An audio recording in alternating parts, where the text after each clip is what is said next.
Hello, this is a wonderful opportunity to have an informal conversation with my dear friends and colleagues from the Smithsonian Institution. Magdalena Mieri, Director of the National Museum of American History, the program of history and culture there, and strategic projects, and my friend Ronald Woodeman, also at the Smithsonian Latino Center as Exhibitions and Public Programs Director.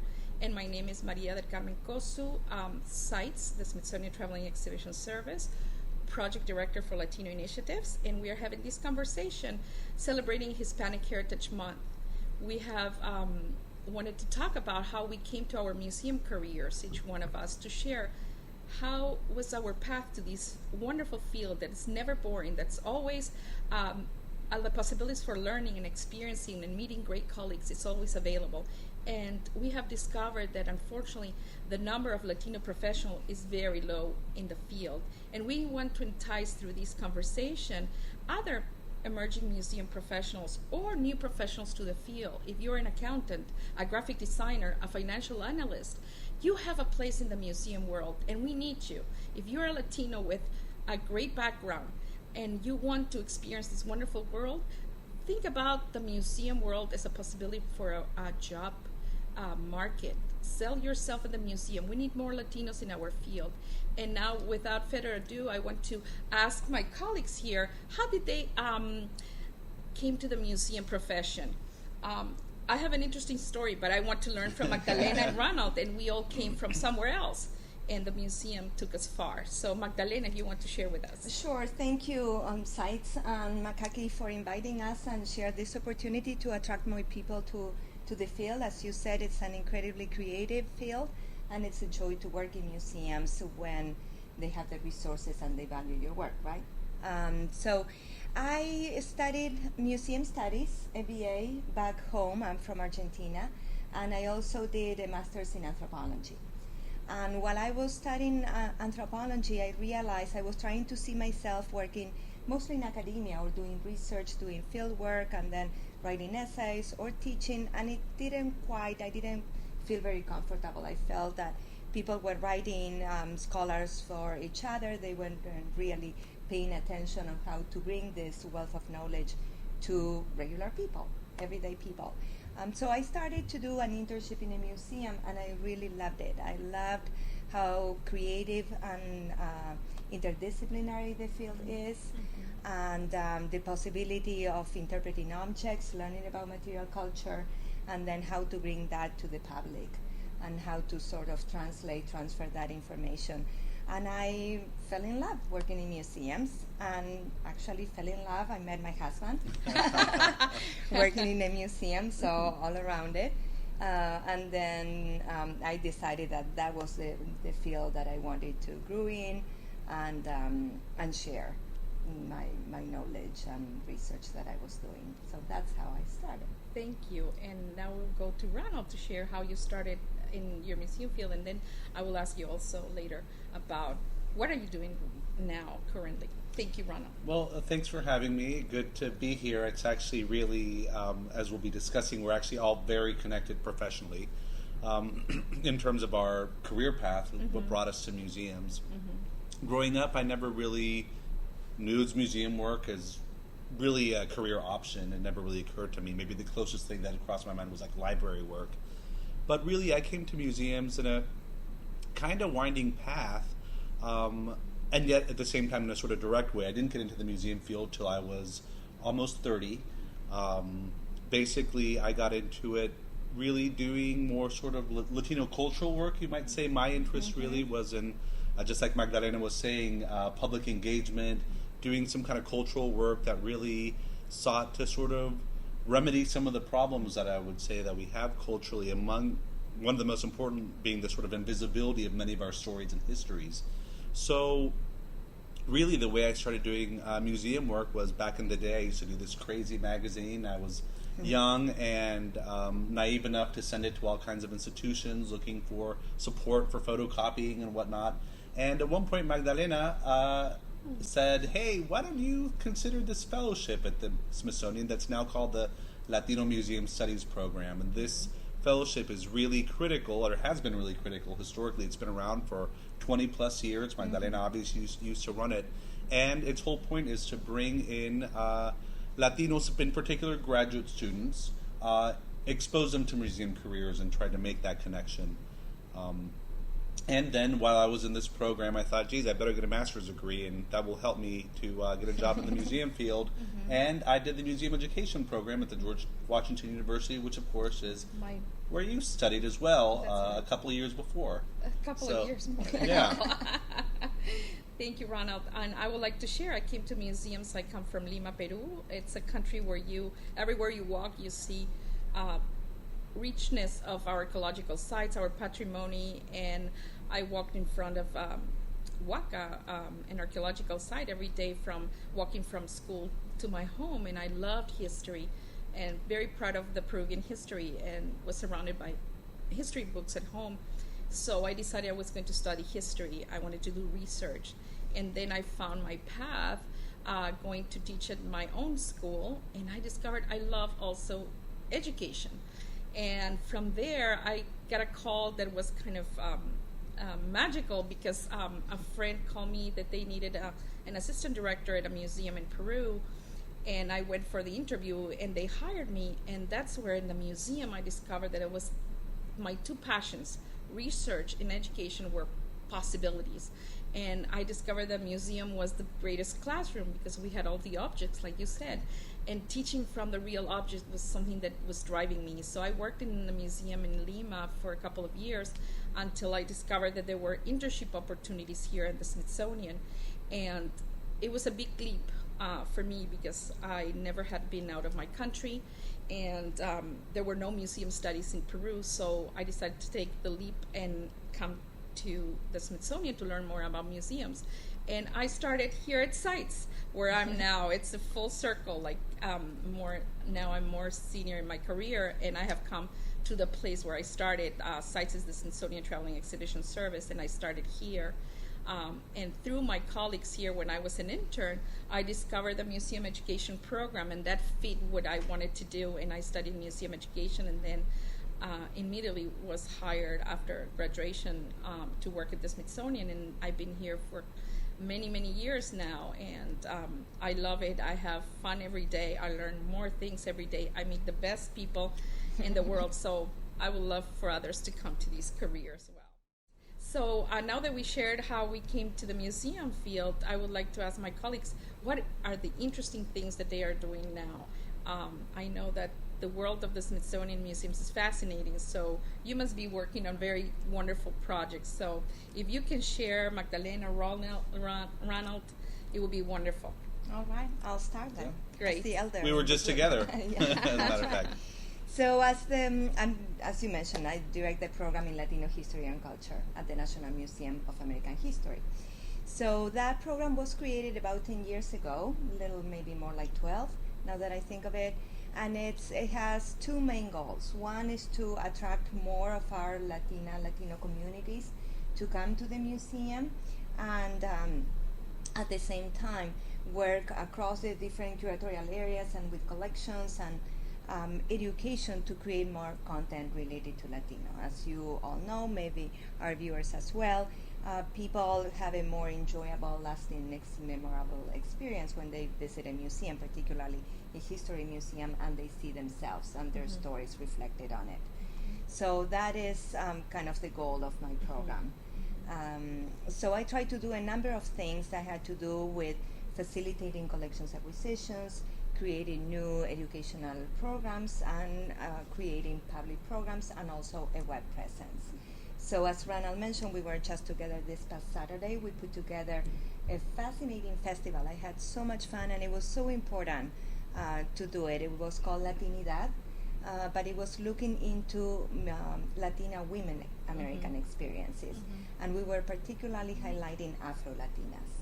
And that is a quite neglected audience in museums, and also not just as visitors, but in terms of what we're collecting, what we're interpreting, what we're putting together.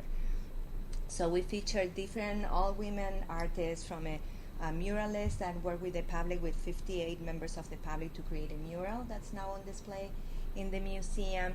We presented a one-woman play, Cristal Roman, Black Latina, a duo young ladies, Maracuya DJing throughout the event, a poet, Elizabeth Acevedo, and of course, we presented objects out of storage. We love doing that. It's a unique opportunity for visitors to engage with the actual collections that are not on display. So that is one example we did. We do festivals like that. I'm now part of a team putting together an exhibition that is looking at the peopling of the United States. Started as the idea of featuring more immigration history, but it quickly turned more into who we are as a nation in terms of our diversity, when we came, what was unique to different cultures, and how we make together the country that it is today. That show will open next summer.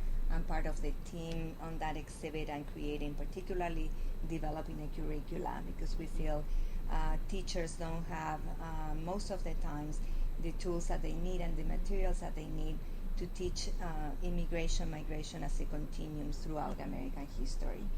I'm also working with some of the curators to acquire more collections, and as I mentioned briefly, also an online presence, right? We could hope that everybody will come to the Smithsonian, to the American History Museum at one point, but that's not realistic. So we're trying to make the exhibits and everything that we do more accessible through the web. That is wonderful. So that gives you a snapshot of its planning and budgeting and a little bit of research and knowing about education. So that's kind of the skill sets that I had to develop to be able to do the work that I do. Thank you, Magdalena. I don't know, what are your projects currently that you are enjoying the most? Well, I think you made the point earlier that you're never bored around here, because we're all doing so many projects at once, and to give you a sense of, and which only makes sense too, if we're dealing with Latinidad or Latino-ness, it's a pretty broad topic. So we cover a lot underneath that, and just to give you a sense of the range, we have a program called the Latino DC History Project, which is basically a local history project in the nation's capital and surrounding suburbs. I mean, we're all DC Latinos now, but I grew up around here in this area, so it's definitely a project that's near and dear to my heart. Since I work at the Latino Center, you work at a full-fledged museum. I work at a very small office that sometimes does stuff on its own, but really tends to do more stuff in collaboration with museums like yours. And so as an example, we're planning on opening up an exhibit at the American Indian Museum in a few years about Native heritage in the Caribbean and the Taino movement and DNA and how to make sense of Native ancestry, which is a very relevant topic today, depending what circles you move in. And more generally, beyond these collaborative exhibits, we're hoping to open up the first permanent Latino gallery on the Mall in a few years, and that's many more steps to take before we get there, but that's our vision. Are you involved with a specific subject for the Latino Gallery? What are the subjects that are going to be discussed in an exhibition that represents the Latino experience in this special gallery within the Smithsonian? Well, as you know, the topic is huge, and we have a lot of stakeholders, which means we have to figure out, a lot of agendas to sort of negotiate and to balance. We represent a plurality of voices, so it's kind of a challenge to figure out how you're going to tell whose story, when, in what order. So what we're trying to do is to create a gallery which, though it's not as big as we want it to be, will create opportunities to tell different stories at different times and tell multiple stories at the same time. So it won't be, hopefully it'll be something like 2.5 galleries functioning always at the same time. Great, congratulations on that project. Thank you. And I would like to share that I'm the project director for Latino initiatives here at the Smithsonian Traveling Exhibition Service, and in my role I have to tell the stories of our Latino experience based on research from entities within the Smithsonian. We partner a lot and collaborate with the National Museum of the American History. Recently I been involved with a pan-institutional project on Latinos in baseball to tell the stories of how Latinos have created community through these wonderful American sport, and how Latinos have contributed to the sport, and that's a collaboration with the National Museum of American History. And after the community collecting efforts, we hope that this exhibition will travel nationally, and that's how my involvement goes there. also one of my missions being at Sites is that I take this to heart because I was an intern here at Sites, and I learned so much, and I was able to find a path to my career choice thanks to my colleagues here at Sites. And that's one of the missions in my program, that I will help emerging Latinx professionals in the field by having interns, mentoring fellows, coaching new emerging professionals. So that's something that I'm very happy about, and that I get to meet wonderful young professionals in the field. And also another thing that I'm doing is collaborating with the National Portrait Gallery on taking one of their exhibitions on the road. So, and always exploring how to tell the U.S. Latino experience through our traveling exhibitions, and learning about how other museums around the country are engaging their communities with our exhibits, how our exhibits that are traveling can bring the local stories within the main, if you want, the Smithsonian research and the Smithsonian collections, and add that local story. One of the partnerships that we had with the American History Museum and Magdalena was particularly involved, and I think our host venues will be very interested in one of the most successful Latino theme exhibitions that Sites has provided in collaboration with the National Museum of American History's research and collections, is the Bracero Stories. And you can tell us more about this exhibition and how you got involved with this exhibition, how we partnered. Yes, Thank you. absolutely. So that was a project that was just emerging as I joined the American History team, and the idea was to document the stories of braceros. Braceros are Mexican workers who were brought under contract to the United States to work mainly in agricultural fields, but also in railroads.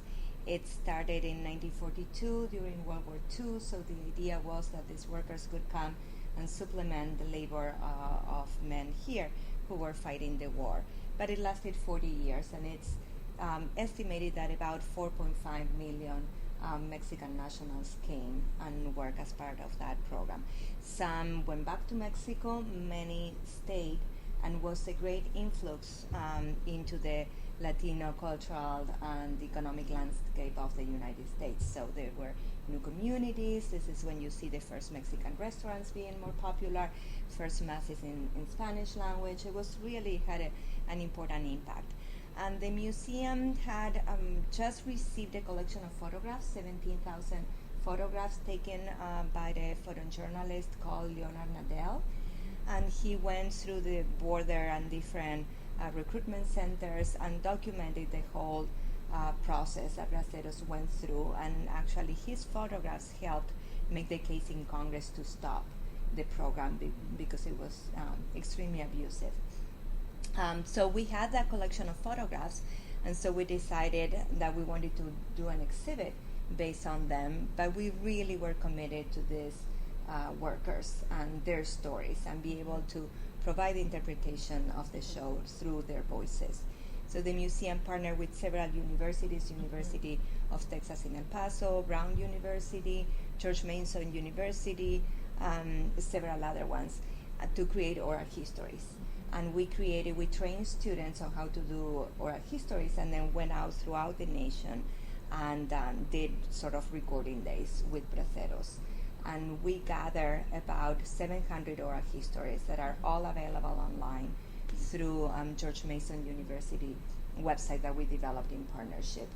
And so the exhibit, as we were learning more through the oral histories that we were doing, we learned that this was really important, not only to braceros and their families, but also to the communities as well.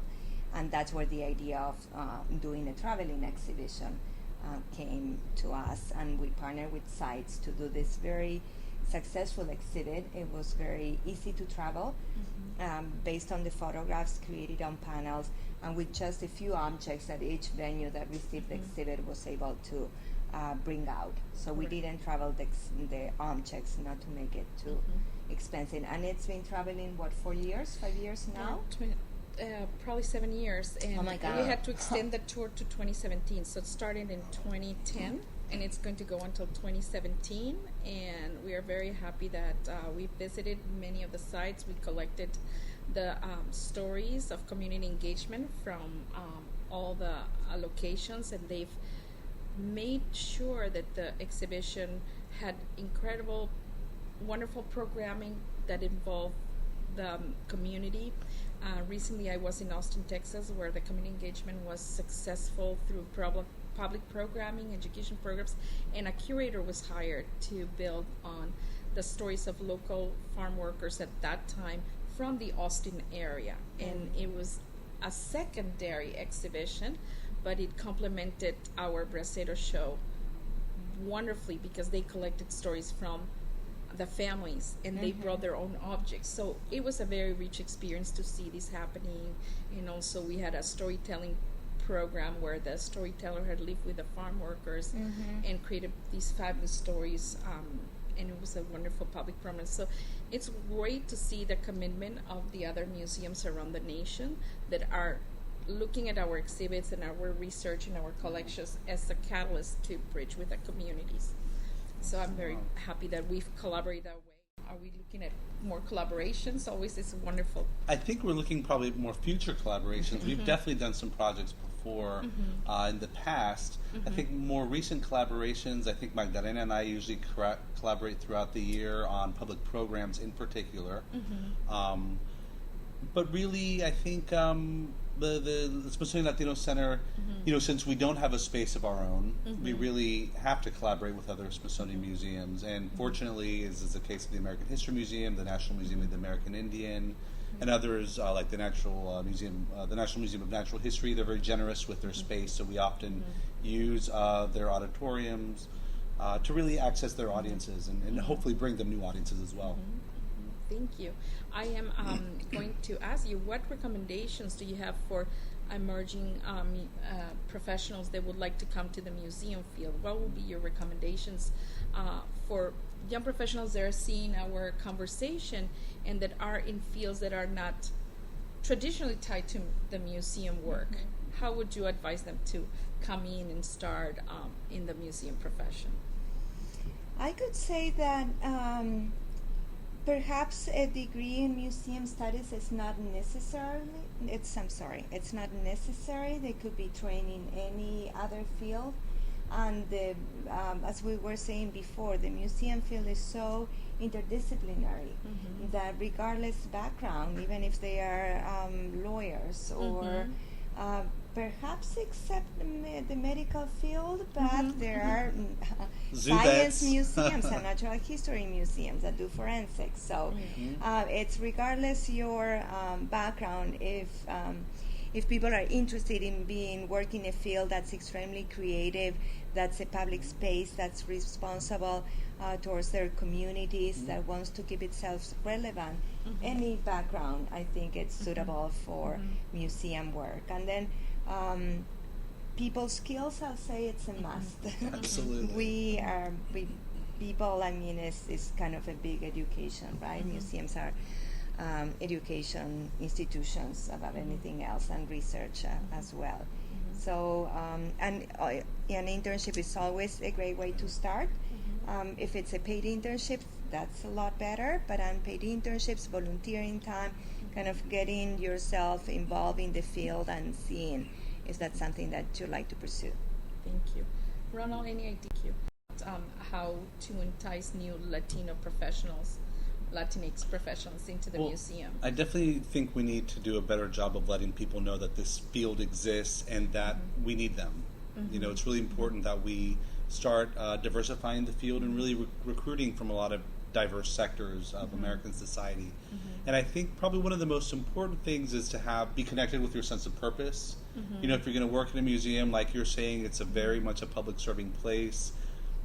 Relevance is definitely an important value to have. So really know why you want to work in these institutions, because there's a lot on, you know, especially if you're at a history museum or a cultural center, there really is a lot at stake. We're really, in many ways, trying to tell the American story in a different, more inclusive way. So know why you want to work there, and then don't be afraid to seek people like us out. Reach out to us and say, hey, how did you get here? You know, just to ask us, you know, what the real, you know, real deal is behind these jobs, and what might be some strategies for actually being able to get a museum job, because the other reality is that there aren't a whole lot of museum jobs. So if you're going to come into this field, you really have to want it, and talk to as many people to get good advice about getting in it and getting a good, a well-paying job ultimately. Any Latinos, Latinas, Latinx emerging professionals that want to have an internship or a fellowship program here at CITES or are interested in our exhibitions, you can search our website at www.cites.si.edu. Thank you.